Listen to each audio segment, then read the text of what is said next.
La 4G Batelma vous présente Ni Vava. Sardine trésor. Sardine trésor. Omelette coupée. Manolotra anao ny fampalalam-baovao. Équipez-vous de la tête aux pieds avec la gamme de protection individuelle Secure Plus. Batimax, Manolotra anao ny fampalalam-baovao. Maro karazana goût aminazy tsara loatra zamiana aminazy zutsika jiaby bonjour Manolotra anao ny fampalalam-baovao.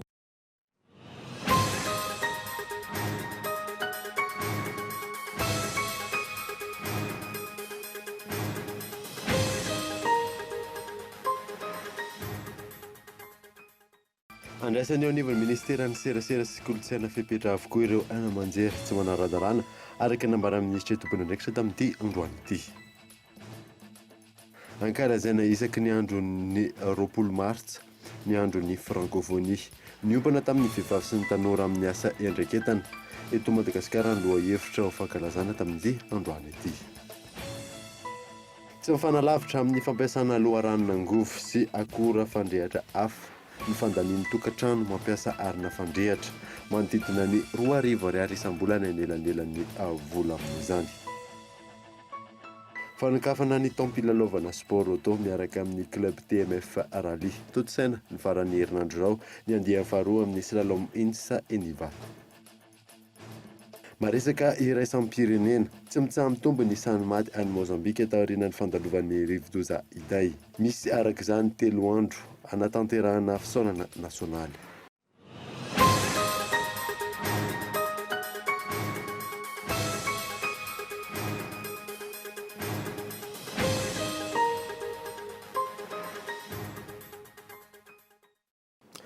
Finaritra tompoko lasy tompoko fotoana vaovao eto amin'ny Kultivika Minasanary anaraka izany hatramin'ny farany.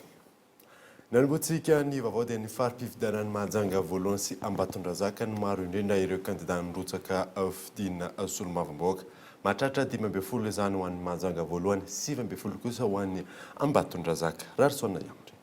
Misy araka amin'ny 10% ireo solombavambahoaka oko fidin'ny olom-pirenena feno 12 taona ka voasoratra ao anaty fifidianana amin'ny alatsinainy fa 17 Mey ho avy izao manerana ny nosy. Ho an'ireo distrika misy mponina maherin'ny 3 hetsy dia solombavambahoaka 2 no fidiana ka distrika misy 230 no voakasika izany. Ho an'ireo distrika misy mponina latsaky ny 3 hetsy kosa dia solombavambahoaka 1 no fidiana. Misy 720 ireo distrika ireo eto amin'ny nosy. Araka ny efa nampahafantariny sy ny omaly dia kandidà misy 3,7 no ifaninana amin'ireo toerana solombavambahoaka raika amin'ny 10% ireo. Ny farim-pifidianana Ambatondrazaka sy mahajanga voalohany no maro indrindra ireo kandidà nirotsaka ho fidiana solombavambahoaka. Mahatratra 5% izany ho an'ny Ambatondrazaka ary 15% kosa ho an'ny mahajanga voalohany. Raha iray ihany ny nirotsaka ho kandidà ho fidiana solombavambahoaka ao amin'ny farim-pifidianan'ny distrikana Ambatomainty sy Morombe. Ny ao amin'ny farim-pifidianan'ny Toamasina voalohany kosa no ahitan'ireo kandidà efa nitana toerana ambony tao Toamasina. Misy ihany koa ny solombavambahoaka teo aloha, minisitra teo aloha, eny hatramin'ny kandidà filoham-pirenena teo aloha aza. Amin'ny zoma faharoa amby 20 martsa ho avy izao no ataon'ny seniny hatsapaka amin'ny filaharan'ireo kandidà ao anaty bileta tokana. Ary ny faharoa amby 10 volana Mey amin'ny 5 ora maraina no hanomboka ny fampielezan-kevitra ary hifarana ny 15 volana Mey misasaka alina. Fa andraisan'ny eo anivon'ny ministeran'ny serasera sy kolontsaina fepetra avokoa ireo any amanjery tsy manara-dalàna araka nambaran'ny minisitra tompony andraikitra tamin'ny ity androany ity. Ny antsipirian'izay izay dia mianta Randriana. Ny CCS tato anatin'ny taona maro ny fisokafana haino aman-jery samihafa teto Madagasikara. Nanisy aza ny fampikatsona ny fanomezana fahazon-dalàna manitatra haino aman-jery nanomboka ny taona 2014. Anatin'ny fanadiovana sy famantarana ny mahara-dalàna na tsy ireo haino aman-jery manerana amin'ny Madagasikara ankehitriny eo anivon'ny ministeran'ny serasera sy ny kolontsaina. isy manoloana io ny fepetra ho raisina ho any ireo izay tsy manara-dalàna. Andalam-pijerena tsirairay andreo taratasy misy aloha dia hita mihitsy hoe tsy ara-dalàna. Misy ohatra tsy nahazo taratasy tany amin'ny ministeran'ny serasera koa ireo hainao manjery ireo kanefa avy hatrany dia naka fréquence tany amin'ny artec izay nagaganay moa tamin'izany fotoana izany. Andalam-pijerena andreo taratasy ndreo hainao manjery rehetra izahay ka angataka zany amin'izy ireo mba hanao régularisation zany hoe ho an'izay tsy ara-dalàna dia mba anao izay ara-dalàna ny taratasin'izy ireo dia hanome fepitoana izahay rehefa tapitra ny fepitoana ka tsy misy ny régularisation na hita hoe nandeha tamin'ny tsy ara-dalàna le izy tany amina resaka andeha ataontsika hoe satria namanamany mpitondra na etsetretsetra dia nahazoazo rariny tamin'ny fanaovana an'izany hainao manjery izany dia mazava ho azy fa tsy maintsy andraisan'ny fitondram-panjakana andraisan'ny ministera tompony andraikitra fepetra ny mikasika an'izay. Mijanona avokoa araka izany ankehitriny ny fanomezana fahazon-dalana ho an'ny hainao manjery mba hisokatra sy ny fanitarana ny fahazon-dalana rehetra efa misy ka hatramin'ny fahalan'ny fehezan-dalàna momba ny serasera. Efa ao anatin'ny fandiniana tanteraka ny ekipa amin'izao fotoana izao ny ekipa teknika zany sy ny ekipa juridika araka ny lalàna eo anivon'ny ministera dia ampiantso andreo ataontsika hoe tompony andraikitra rehetra eo amin'izay sehatra izay ny patron de presse, ny acteur rehetra, ny mpanao gazety, ny fikambanana mpanao gazety samihafa, ny acteur rehetra izay voakasika izay serasera izay ny cinéma etsetra ny fanaovana dokam-barotra dia hiara-idinika zany. Ny tanjonay efa napetraka foana hoe mba rehefa mivory voalohany zany ny antenimiram-pirenena vaovao dia mba ho anisan'ny volavolan-dalàna ho atolotra eny an-toerana ny lalàna vaovao ifeny fifandraisana amin'ny hainao manjery. Tafiditra anatin'ny fizorana amin'ny fanovana lalàna amin'ny feny serasera raha tsy eviny ity fepetra no raisiny ity. Fankalazaina isaky ny andron'ny 20 martsa ny andron'ny francophonie. Niompana tamin'ny vehivavy sy ny tanora ny loha hevitra ny fankalazana tamin'ity androany ity Gaëtan Andretsilavo. Nankalazaina androany fa 20 ny volana martsa ny andro iraisam-pirenena ho an'ny francophonie na ny fikambanan'ireo firenena miteny sy mampiasa manontolo na amin'ny ampahan'ny fiteny frantsay. Ho an'ny mpikambana iantoroana avokoa ny lafin-javatra rehetra ahafana mampivoatra toy ny kolotsaina, ny toe-karena, ny fampivoarana sy ny fampihofanana arak'asa ka ny tanora sy ny vehivavy no mena sehatra bebe kokoa amin'izany. Donc il y a deux segments. Araka izany misy sampana roa ny vehivavy sy ny tanora. Zava-dehibe amin'ny fandaharana asanay ireo roa ireo satria amin'ny alalan'izy ireo no ahafanay mametraka fa miasa ho an'ny mponina izahay. Avy amin'ireo no antom-pisinay sy ny ataonay, izany hoe ny vehivavy sy ny tanora. Manana hevi-baovao sy finiavana ny tanora saingy mila fanampiana raha ny fanazavana. Ce jeune mila miakatra ambony ny tanora. Inona ny dikan'izany? Ny dika tsotra izao fa ho voainay ny varavarana ho an'ny famatsim-bola. Efa tsara petraka ny tetikasan'izy ireo fa mila vola izy ireo ahafahany mihoatra amin'ny ho ambonimbony kokoa. Amin'ny alalan'izay no ahafahanay manamora ny asa, manampy ireo tanora hafa sy ny maro hafa. Izay no fototra ianganay eto Madagasikara miaraka amin'ny tanora sy ny vehivavy. Teto Madagasikara no nananganana ny Charte de la Francophonie ny volana Novambra 2024. Izany hoe ny 20 Martsa 1709 no niforona ny Agence de coopération culturelle et technique izay lasa Agence intergouvernementale de la Francophonie ny taona 1709 ary teto Antananarivo ny taona 2024 no lasa OIF na ny Organisation internationale de la Francophonie. En français s'il vous plaît na amin'ny teny frantsay azafady. Io ny lohahevitra nofidiana ho an'ny fankalazana amin'ity taona 2024 ity. Manodidina ny 300 tapitrisa no ny teny frantsay ary 539 tapitrisa no mampiasa izany isan'andro. Izany hoe niakatra 100 ny tahany fampiasana ny teny frantsay hatramin'ny taona 2024. Aty amin'ny kontinanta Afrika avokoa ny 750 ny mampiasa ny teny frantsay andavanandro. Ny fiteny frantsay izay fiteny fahadimy aorian'ny teny sinoa, teny anglisy, espaniola sy arabo.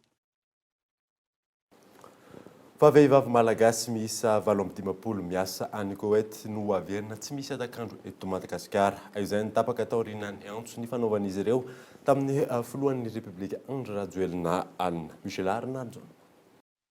Herisetra ataony ny mpampiasa azy fanageazana ny pasiport tsy ahafahana mody, tsy fahazona ny karama ny fanarahana, ampahany amin'ny herisetra manjoa ireo vehivavy malagasy mitady ravinahitra ny Koweït. Raha ny fanazavana efa nandritry ny enim-bolana izy ireo no tsy nandray ny karama. Tamin'ny alalan'ny antso an-tarobia no nisiany ny fifanakalozana teo amin'izy ireo sy ny filoha an'ny Repoblika Andry Rajoelina alina. Manoloan'izany indrindra, nanambara ny filoha Andry Rajoelina fa ho ampodiana tsy misy atakandro izy ireo. Isy ny fandefasana tompon'andraikitra any an-toerana haman'ny olana rehetra. Raha tsy ahivina ny taona 2014 nisy ny didim-panjakana larina fa 2014 tsipika 4,35 nampiato ny fandefasana malagasy miasa amin'ireo firenena ahitana tranga tahaka izany, tsy nisy fitohizana nefa izay didim-panjakana izay.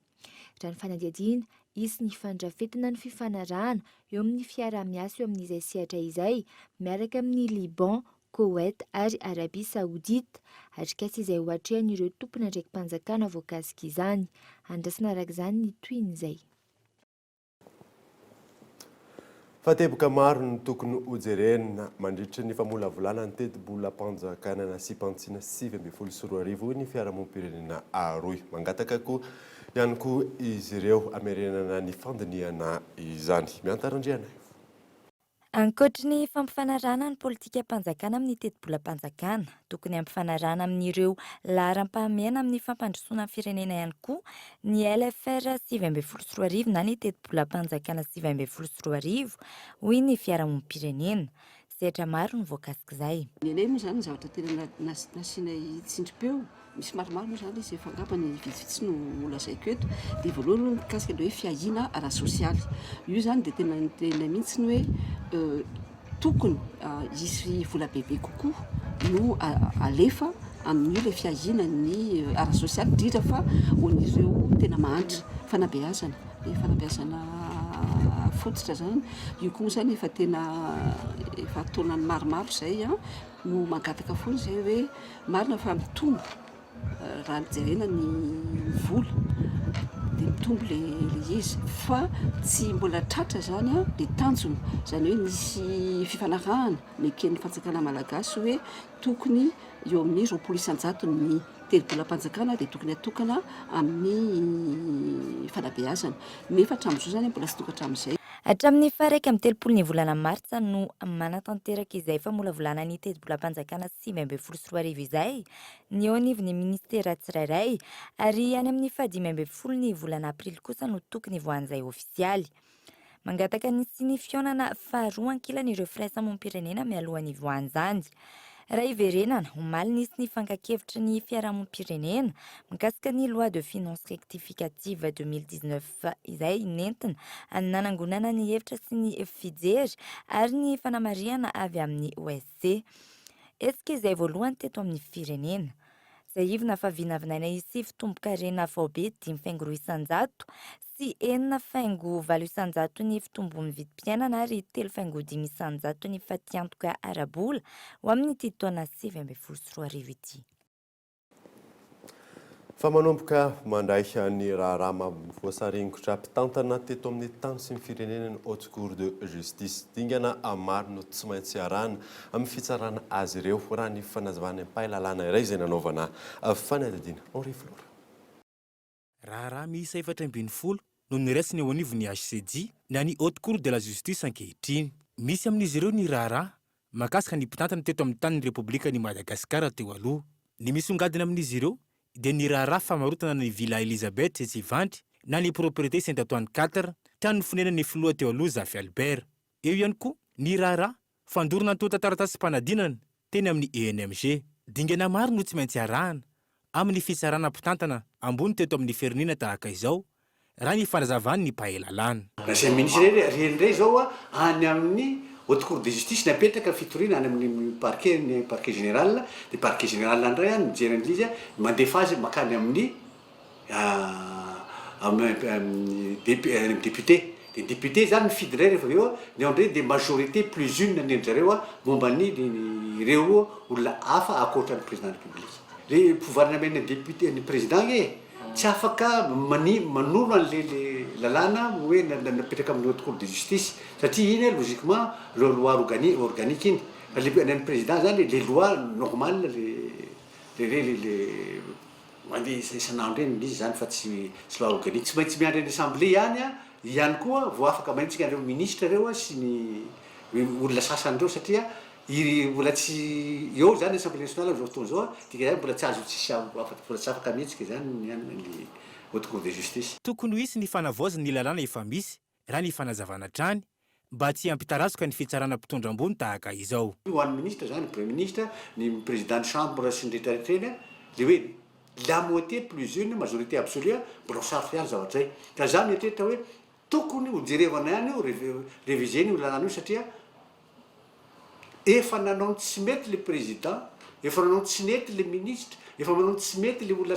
hoe président ny assemblée na ny institution ny député indrindra sy ny karazan'ireo dia mbola omenao vahana indray rehefa avy hoe manana fahasoavana hoe sarotra be manenjika azy tsy mety tsy voaraka mihitsy ka tokony atao juridiction normale io amboara atao hanina fotsiny izy na ataontsika juridiction spéciale io na zany ara fa amboarina le lalàna tsy atao zay lalàna miaro be fahatany andreo mbola injehanireo. Mitodika ny anivon'ny haute cour de la justice araka izany ny masony mpanara-baovao ankehitriny amin'ny toy ny fanadihadiana sy ny fitsarana ireo mpitondra ambony teo aloha voarohirohy ireo. Raha tsy aivana ny fitakiana ny fametrana ny HCJ no isan'ny fitakiny napetraky ny solombam-bahoaka teo aloha ny fampiatoana ny filoha teo aloha radondro mampianina hery tamin'ny asany ka nahatonga iny fifidianana amelohan'ny fotoana no tanterana tamin'ny taondasa iny. Fandray anjara misimisy kokoa amin'ny fampandrosoana ny firenena ny firaisamonim-pirenena manomboka izao ajoro ny filan-kevitra momba ny toe-karena sosialy ary kolotsaina iona saina. Raha teo anivon'ny fanabeazana olom-pirenena vanina ny fanarahamaso ny fiainam-pirenena ny fanarahamaso ny fifidianana hatramin'izay no nafantarany rehetra ny asan'ny firaisamonim-pirenena teto Madagasikara ivelatra kokoa izany manomboka izao. Nahazo ny statut consultatif spécial teo anivon'ny firenena mikambana ny fiarahamonim-pirenena organisation mijoro mandroso Madagasikara ka ndraikitra miandry azy ireo amin'izany ny fampivondronana ireo fiarahamonim-pirenena sy ny sehatra tsy miankina ho lasa vovonana iray lehibe eto anivon'ny firenena eo ambany fiahin'ny firenena mikambana. Isy ny fampijoroana ny filan-kevitra momba ny toe-karena sosialy ary kolotsaina ivondronan'izy ireo. Ka ndray mitoraka aty raha apetraka io filan-kevitra momba ny toe-karena sosialy ary kolotsaina io mety misahana ny totalenana koa dia mahafaka manome hevitra mahafaka mamolavola ny inona tokony atao ampandrosoana amin'ireo sokajina sehatra reo. Ka zay zavatra rehetra zay izay mikasika tombontsom-bahoaka na amin'ny lafiny toe-karena na amin'ny lafiny sosialy na amin'ny lafiny kolotsaina na totorenana dia misahana an'io ny filan-kevim-pirenena ny kasika kolotsaina toe-karena ary ny totolenana sy ny sosialy.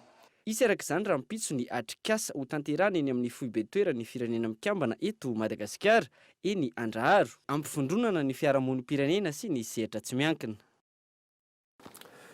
Fa tsy mifanalavitra amin'ny fampiasana angovo sy akora fandrehatra hafa ny fandaniana ny tokantrano iray mampiasa arina afandrehatra mandidina ny 2,000 ariary isam-bolana ny elalelan'ny vola mivoaka amin'ny tokantrano roa raha ny fanadadiana natao Yves Richard. Efa manomboka miala tsikelikely amin'ny fampiasana ny arina fandrehatra ny tokantrano malagasy tsy mifanalavitra amin'ny loharanona angovo sy akora fandrehatra hafa ny vola mivoaka amin'ny fampiasana izany hoy ny fanazavana. 10 andro ho mianaka igny ataontsika hoe zany araka ny tenako teo 22 000 mbola mitovitovy ihany ny gazy ary ty manko zao ny gazy io zao teo amin'ny 28 500 ariary ny bouteille anankiray fampiasako. Manoloana ny fiakaram-bidiny ny arina fandrehitra ireo mpividy atsinjara no tena manjifa izany tsy maintsy ampifanarahana amin'ny loharanona angovo hafa ny arina fandrehitra ankilany hoy ny fanazavana. Any manokana angamba lefa fahazarana lefa hoe charbon dia charbon foana fa mampiasa zay ka mampiasa fatana elektrika ihany zay ohatrany hoe rice cooker rehefa tena maika be na alindaliny. 2,000 ariary isam-bolana io ny elan'elan'ny vola mivoaka amin'ny tokantrano roa mampiasa akora fandrehitra samy hafa raha ny fanadihadiana raha toka mitotaly 573 ariary ny fandaniana isam-bolana ho an'ny tokantrano mampiasa gazy. Vidin'ny gazy ray 524 maharitra 20 andro miampy ny atsasak'izany ampiasaina ao anatiny 20 andro manaraka. Manodidina ny 4 alina ny fandaniana ho an'ny tokantrano mampiasa arina fandrehitra. Tokony ialana miandalana arak'izany ny fampiasana arina fandrehitra hoy ny fanazavana. Ankoatra ny aretin'ny taovam-pisefoana terak'izany, ahafana mampihena ny loto sy ny entona manimba ny tontolo iainana sy ny fandripahana ny ala, ny fampiasan'ireo loharanon'angovo sy akora fandrehitra hafa. Tonga eto amin'ny fotoanany dokavarotra isika aorian'izay no ahitantsika mahakasika ny kalitaon'ny fitaterana eto andrenivohitra. Eo ihany koa ny ahitana ny olona afaka aby iray any Antsirabe any. Rehefa avy.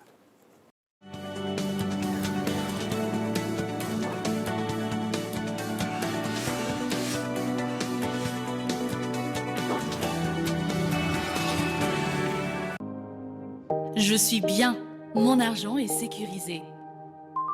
Je suis libre, tout mon argent est disponible immédiatement. Je gère mes comptes 24 heures sur 24, 7 jours sur 7. Je savoure la simplicité.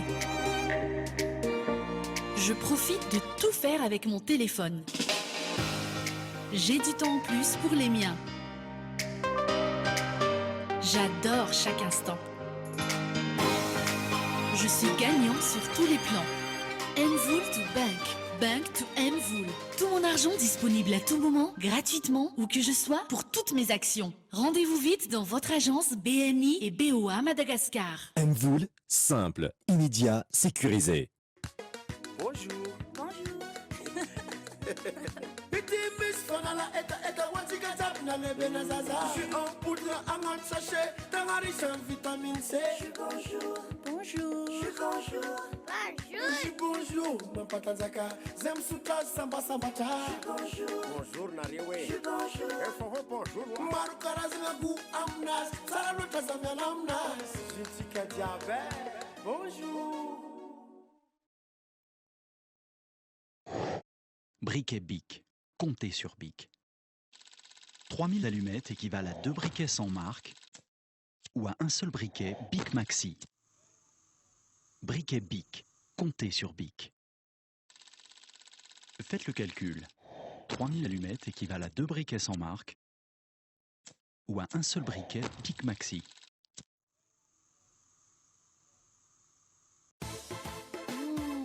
Sardine trésor.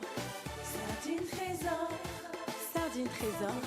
Sardine matchia. Sardine trésor. Mety be miaraka amin'ny salady, mofo, na hoe atao goûter ny ankizy. Sakafo rehetrarehetra e.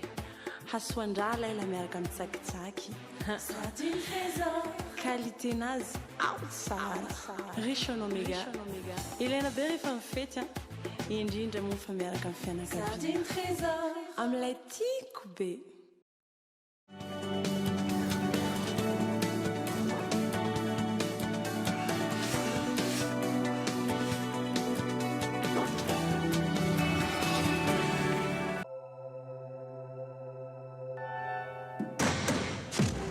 Ce travail ne convient pas à tout le monde. À cause des horaires?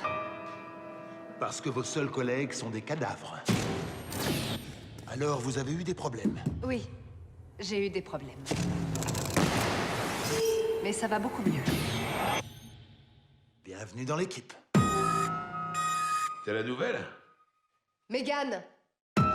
Tiens, elle est bien spé, celle-là. Elle s'appelle Anna Grace. Sa famille était en train de pratiquer un genre d'exorcisme sur elle. Papa? Il y a eu un problème. Que le diable fasse son chemin! Et tout d'un coup, elle est morte.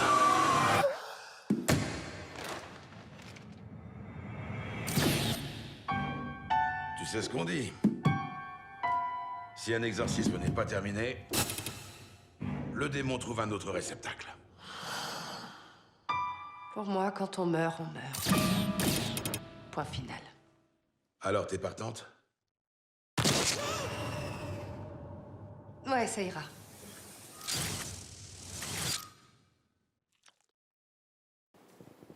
Araka ny hitantsika teo hoe ny l'exorcisme d'Anna Grace izay indray no horonan-tsara raha tsika anio alina eto amin'ny Cool TV. Fa ny haino antsika ny vaovao kosa indray dia tsy misy voazy ny voalaza ny boky nandraikitra amin'ny feny fiara fitateram-bahoaka eto Andrenivohitra. Isan'ny misongadina amin'izany ny fiodinana an-dalana sy ny tsy fanajana ny ora fiasana raha ny fanadinana tao tamin'ny zotra de Yves Richard. Teboka roa lehibe voarakitra anatin'ny boky nandraikitra amin'ny feny fiara fitateram-bahoaka no mampitaraina ny maro raha ny fanadihadina natao tamin'ny zotra de mampitohy any Vasakosy sy Ivato. Voalohany tsy fanajana ny ora fiasana izay tokony farana amin'ny 7 ora alina, mibaribary ihany koa ny fiodinana an-dalana.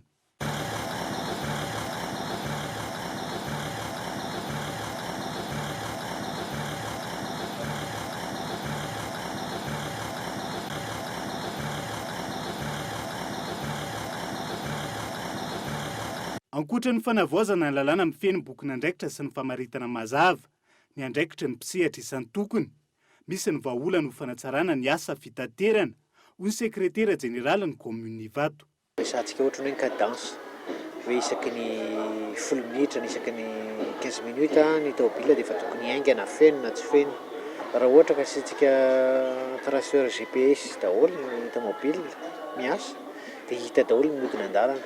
Na ho an'ny komuna izay na ho an'ny tompona fiara dia tena zavatra ngeza be mihitsy satria afaka kontrolena tsara daholo izany ny circuit an'io zavatra io. Maro arak'izany ny teboka tokony hiverenana midinika an-databatra boribory momba ny fandrafetana ny boky nandraikitra. Takiana ihany koa ny fampiaran-dalàna sy ny sazy mifandraika amin'izany hamerenana ny asa fitaterana amin'ny laoniny araka ny fitsipika amin'ny feny fanatanterahana an-draraha-bahoaka. Fa sambo misa enina avy amin'ny Maprosuda Toliara no nahato tsy nahazo manao ny asa fanjonona nanomboka tamin'ny alatsinainy teo araka ny taratasy nidina avy amin'ny teo anivon'ny ministeran'ny Jona sy ny arena ananty ranomabona araka toarso. Nogiazana ao amin'ny foiben'ny ministeran'ny Jona sy ny arena anaty rano ao Toliara avokoa ireo fitaovana maro isan-karazany tao anatin'ilay sambo Maprosud miisa enina izay nahato tamin'ny asa fanjonona tamin'ny alatsinainy teo ho fampiarana ny didy izay navoaka ny fanjakana foibe ankoatra ny famatorana ireo sambo ireo eny amin'ny sisin-dranomasony Toliara. Indray zany no misy ny ampahany maro amin'ireo arato sy ny giazana avy ery amin'ny sambo Maprosud anakenina. Izy reto araka ny fahitansika reto daholo zany ny arato izay nigiazana 3 camion izy reto. Zao izy zao dia miandry ny fanapahan-kevitry ny fanjakana ny mahakasika azy. Araka ny fanotanterana teto amin'ny fotoana ny fampalalam-baovao tamin'ny taona 2024 ireo sambo lehibe ireo no nahazo ny fahazoan-dalana hanjono. Efa tapitra kosa ankehitriny ny fehim-potoana nahafany nanao izany. Antony nandraisan'ny fitondram-panjakana izao fanapahan-kevitra izao. Andrasana manoloana izany ny fanapahan-kevitra vaovao eo amin'ny tisehatry ny Jona an-dranomasina ity, izay hamaritra ny lalàna vaovao hifehy izany mba ho tombotsoa ny rehetra indrindra fa ny mpanjono madinika izay iompana ny vinan'ny filohan'ny Repoblika ny amin'ny fanomezana vahana azy ireo. Famiandry ny fanapahana oraisin'ny fitondram-panjakana momba ny raha fitrandrana fasimety ataon'ny orinasa basy Toliara ao amin'ny faritra atsimo andrefana amin'izao fotoana izao ireo mponina any an-toerana. Miantso ny ampiantonana tanteraka ny fitrandrana ny firaisamonim-pirenena. Olona saina. Andro vitsy izay no nidina tany Toliara ny ekipa teo anivon'ny ministera ny arena kibony tany sy ny loharano-karena stratégique nijery fotony ny raharaha fitrandrana fasimainty ataon'ny orinasa basy Toliara ao amin'ny faritra atsimo andrefana. Taorian'izay dia izay nanapa-kevitra ny ministera fampiantona ny asa fitsirihana amin'ny lafin'ny toetany géoteknika an-dranomasina ataon'ny orinasa mpitrandraka basy Toliara. Ankoatra izay, isy ihany koa ny fanaovana tatitra amin'ny filohan'ny Repoblika sy ny Praiministra. Eo am-piandrasana izany, namoaka fanambarana ny firaisamonim-pirenena kolektif tany sy ny Kradoi miantso ny fampitsaharana tanteraka ny fitrandrana.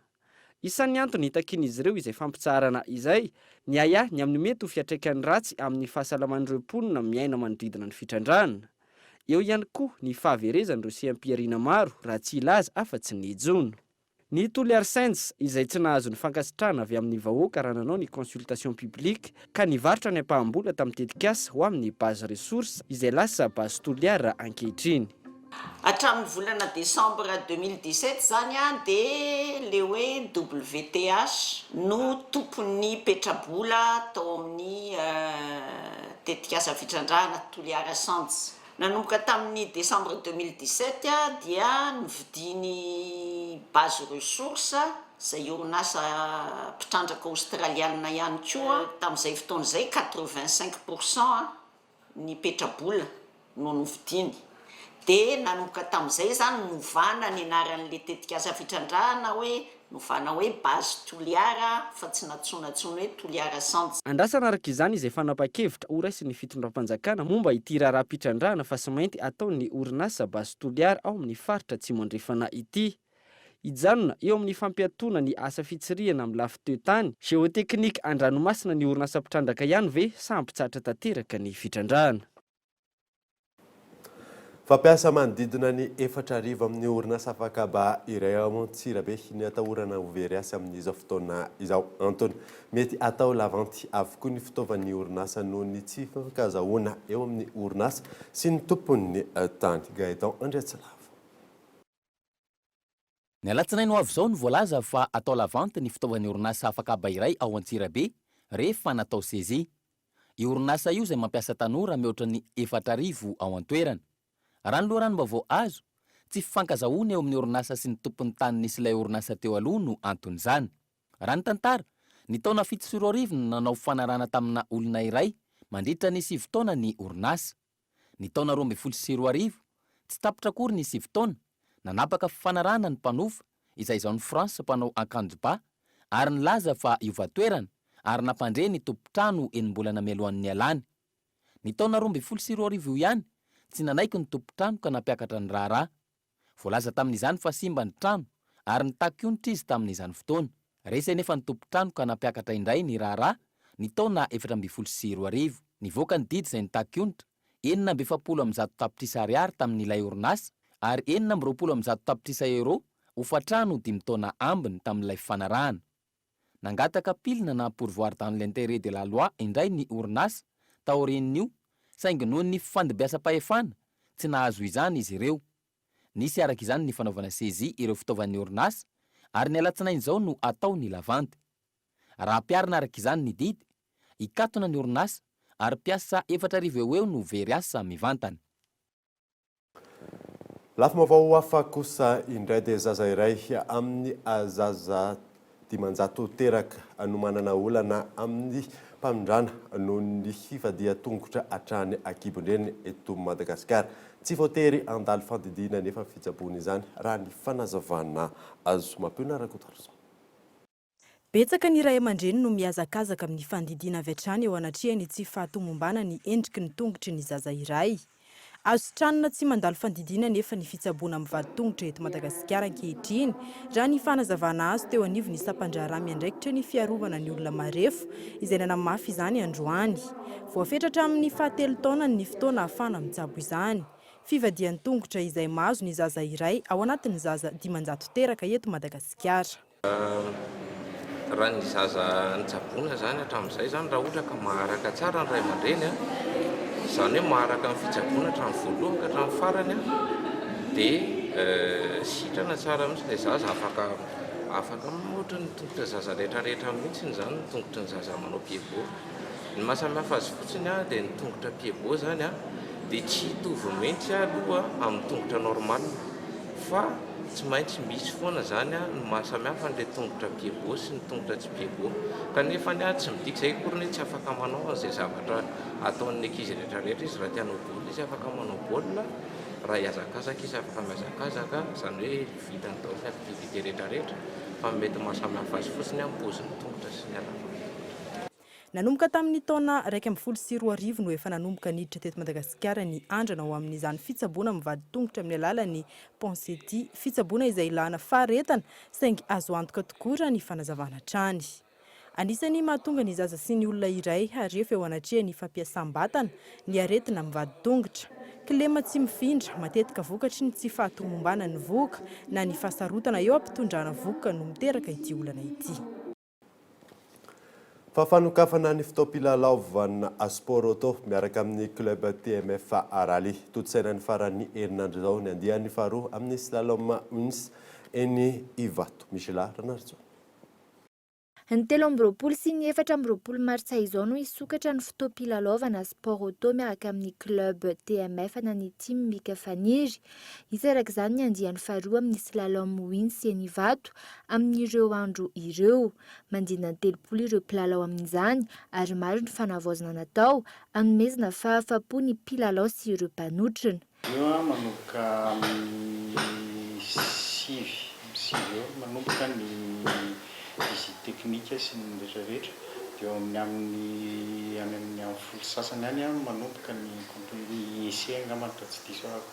Ny mety mampiavaka azy dia misy voalohany ny piste. Ny piste dia niova tanteraka mihitsy ny piste. Niova tanteraka tianao tenenina tao aloha zany ny abeny zany somary nalebiazina kely ny piste mihitsy ny circuit niova le tracé. Nalavaina ihany koa le piste.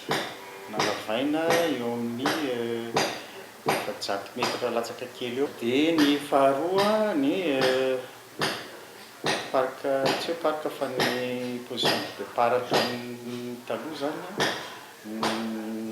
naménagena zany hoe namboarina mitarina natsaraina dia lasa parc de réparation no départ. Isan'ny ampiavaka ity andian'ny faharoa ity ihany koa ny fandraisana anjara ny vahiny, ireo karazalahy amin'ny tontolon'ny fanamoriana toa ny Mika sy Faniry izay ao amin'ny club TMF ary ny fanavaozana maro amin'ireo fiara ampiasaina. Andian'ny rehetrarehetra zany anatrika an'isy fa izay vao misokatra moa zany ny fitaopilalaovana ny sport auto. Ambonin'izay ho antsika izay mpijery dia tanina no tonga satria raha tsy diso manam-bahiny tsika. Misy vahiny izany hoe réunionnais handray anjara amin'io slalom io. Ankilan'izay ny club TMF koa niezaka dia ampandray anjara 4 motrice ihany koa. Dia isan'izany i Aja Danielson, i mpona Mitsubishi Evo 6, Iva Rabarjuel Mitsubishi Evo 9 dia Eva Somarmaka Evo 10. Itoetra ny fanokafana fitaopilalaovana sport auto miaraka amin'ny TMF any Mahajanga tahaka ny isan-taona no anatanterahana ny Rally du Boeny andian'ny 15 any amin'ny volana Aogositra any. Maresaka iraisam-pirenena dia tsy mitsambo tombony isan'ny maty any Mozambika taorian'ny fandalovan'ny rivo-doza iday. Misy araka izany ny 3 andro anatanterahana fisaonana nasionaly fanadina. Nandrava ny 10 isanjato ny tanàna nandalovan'ny rivo-doza iday, isan'izany ny any Mozambika izay ahitana mponina 30 tapitrisa ary isan'ny firenena mahantra indrindra maneran-tany. Iberano tanàna nandalovan'ny voalohany ary ny toy tany Dondo sy Shimoyo. Mbola tsy misy fanafany hatreto ny fiakaran-drano. Renirano miisa 2 ny fantatra fa nahitana fiakaran-drano diso tafahoatra ary mahatondra drano tanàna maromaro any an-toerana. Manoloan'izany indrindra isan'ny fanokafana ny toha-drano ary ny fanesorana ireo mponina manodidina hiala ny trano fonenany. Amin'ny morontsiraka 420 kilometatra manamorona ny Oseana Indiana, matetika no hiaran'ny loza voajanahary tahaka izao i Mozambika tahaka ny tranga ny taona 2000. Hatreto, ahina ny kasika ny Mozambika manoloana ny fiakaran-drano be loatra. Nandefa antso avo ihany koa ny ONU amin'ny vokatra sy ny fiompiana very any an-toerana. Raha tsy aivina mantsy, any Mozambika, 7 isanjaton'ny mponina no mivelona amin'ny alalan'ny fambolena sy atratsy izay potiky ny fiovaovan'ny toetry ny andro amin'izao. Alohan'ny sarana daverina aminao vaovao nisongadina tamin'ity alina ity. Andraisan'ny eo anivon'ny ministeran'ny serasera sy kolontsaina fepetra avokoa ireo aina manjery tsy manara-dalàna araka namaran'ny minisitra tompony andraikitra tamin'ity androany ity. Fanokafana ny fitaopilalaovana sport auto miaraka amin'ny club TMF Rally totsaina ny farany herinandro zao ny andian'ny faharoa amin'ny slalom wins eny Ivato. dia izay mamarina vaovao tamin'ity alina ity sonina nanaraka izany soava tsara daholo tompoko.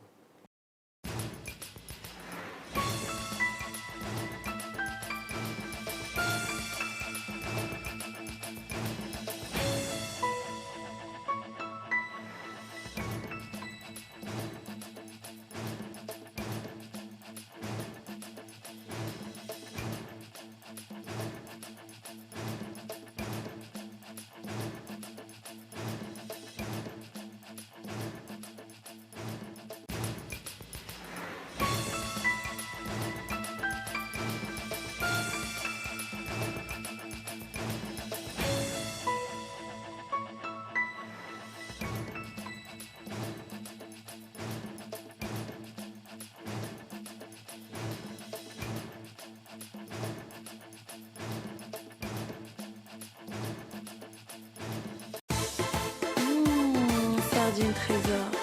Sardine trésor. Amin'ilay tiako be. Nanolotra anao teo ny fampalalam-baovao. Équipez-vous de la tête aux pieds avec la gamme de protection individuelle Secure Plus. Batimax. Nanolotra anao teo ny vaovao. maro karazana go aminazy tsara loatra zamiana aminazy zitsika jiaby bonjour. Nanolotra anao teo ny fampalalam-baovao. La 4G by Telma vous a présenté Ny vaovao.